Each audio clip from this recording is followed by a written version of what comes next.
Welcome to the House of Hades, where death is our life. Get some rest, mate. Hades is one of those games I'll start thinking I'll play for a little bit, then I look at my clock. It's 4 hours later and I really needed to get some sleep. Then another hour goes by, and another. I say it can almost be addictive due to how satisfying everything is about this game. In the past few years, gaming has seen a surge of live service games designed to keep players engaged in a particular title by constantly updating and adding new content. There is one drawback I notice with live service games. Many of these titles are kind of samey, and I found myself burnt out on live service games altogether. I feel if I've seen one, I've seen them all. What I find strange, and what I can assume others feel as well based on the reception games like Hades and others like it receive, are how these indie roguelike games, which don't have a live service model, seem to do the endless replayability factor better. So what is Hades? Hades is an isometric roguelike action game. It's the newest game created and developed by Supergiant Games. Honestly, I hate to admit this, but I've kinda slept on other Supergiant titles. I've certainly heard about them. Their previous titles, Bastion, Transistor, and Pyre, have all been recommended to me by people I know and the various gaming marketplaces I browse. The studio has kind of established itself as an indie darling. I have to say, after spending 40 hours playing Hades, I will most likely be purchasing their other titles here soon. But, back to Hades. The premise is simple. You play as Zagreus, the son of the Greek god Hades. Zagreus is bound to the underworld for eternity, but wants no part in that. He wants to explore the surface, meet his relatives, and reunite with his estranged mother. However, Dear Dad is not going to make getting out of the underworld easy for Zagreus. Each escape attempt will be met with hordes of monsters from the underworld trying to stop Zagreus from getting out.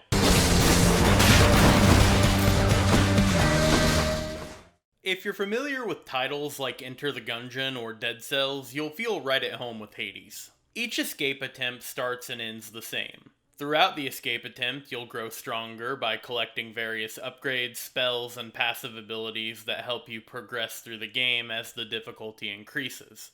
Once you can successfully complete a run, you get an option to increase the difficulty for more rewards. This is all pretty standard stuff for roguelikes and roguelike games. Hades certainly doesn't reinvent the wheel by any means. What Hades does is make the best possible wheel it can. The first aspect of Hades that caught my attention was the absolutely stunning art style the game went for. The game looks sharp and eye-catching. For a game taking place in the underworld, it's rather bright and colorful, and for some reason, I tend to like that more in games like this than dark and menacing. Not to say Hades is never dark by any means. 3 of the 4 main areas are dungeons. But even the dungeons are always accented by an aesthetically pleasing color palette. The best way I can put it is if I went to a friend's house and they were playing the newest ultra-realistic FPS on the market, I probably would pay it no mind. However, if I walked in and they were playing Hades, I'd be bombarding them with questions about what exactly this game was. Every area, every piece of furniture in the hub world, every NPC, everything clearly had lots of love and detail put into it. So what good is a visually appealing game if it doesn't come with equally appealing gameplay? Fret not. Hades gameplay delivers a satisfying gameplay experience. At the beginning of this video, I talked about how addictive this game was for me. I would have put this video out about 2 days ago if I could just put the damn thing down and write about it. So each run, or escape attempt, whatever you want to call it, starts with a power-up of some sort. Either an upgrade to your weapon or a boon. Weapon upgrades can be anything from a damage boost to fundamentally changing how the weapon works. For instance, the bow you get at the beginning takes time to charge up, but if you time the charge just right and release, you can do extra damage. There is an upgrade, though, that removes that altogether, and you get a more rapid-fire version of the bow that does less damage, but you no longer have to time every shot to get the most out of it. And there are many upgrades to find for the 6 weapons at your disposal. Boons are the other big element of the gameplay that will determine how Zagreus plays throughout the run. The other Greek gods feel for Zagreus, and they have every intention of helping with his escape attempt. They assist by offering a portion of their power to you as you journey through the underworld. Each god provides unique abilities for Zagreus to take advantage of. They all sort of have a theme to them. For instance, Zeus boons are mostly lightning focused, Athena boons add deflection abilities to your attacks and evasion techniques, Dionysus boons get monsters drunk and acts like poison, damaging them over time. Artemis boons are focused on accuracy and critical hits. The more you play, the more boons you unlock. With more boons, more combinations start to open up. Because each level is segmented into smaller rooms, you can never know exactly which god you'll encounter next. This encourages experimentation and trying different combinations out to find what works best. Eventually, if you've been using boons two different gods give you, there's a chance for a duo boon to appear to help synergize your abilities together. Dionysus poison clouds can be electrified with a little help from Zeus. Spinning blades from Ares can be turned into deadly homing death blades when paired with Artemis. This only scratches the surface, really. There are plenty of combinations to be found in Hades, and this makes each run feel unique and fresh. Variety is the spice of life, and Hades takes this to heart. With the 6 weapons I mentioned, we currently have 4 variants of each weapon that slightly or completely changes how it plays. There are 10 gods, each with their own set of boons to be gained. There are incentives not to limit yourself to one playstyle either. Not that I needed incentives, because experimentation is so fun, but they are there nonetheless. Each time you progress through a run with a different weapon, you'll get rewarded an item which can be used back at the hub world for further upgrades. Before each run begins, Zagreus will choose his weapon. One of the weapons will always have a darkness bonus, giving the player a reason to switch it up if they want to take advantage of the bonus. The actual combat itself plays like an isometric dungeon crawler that leans more towards the action side than the managing abilities and cooldown side. It's fun, fluid, and responsive. It's fast-paced and engaging. Each segmented room is filled with waves of monsters that try to gang up on Zagreus, so you'll have to keep moving. To add to the danger, most rooms are filled with traps. Traps range from spiked floor panels to pools of lava to statues that come to life when you're close and try to stab you. There's even everyone's favorite poison pool trap.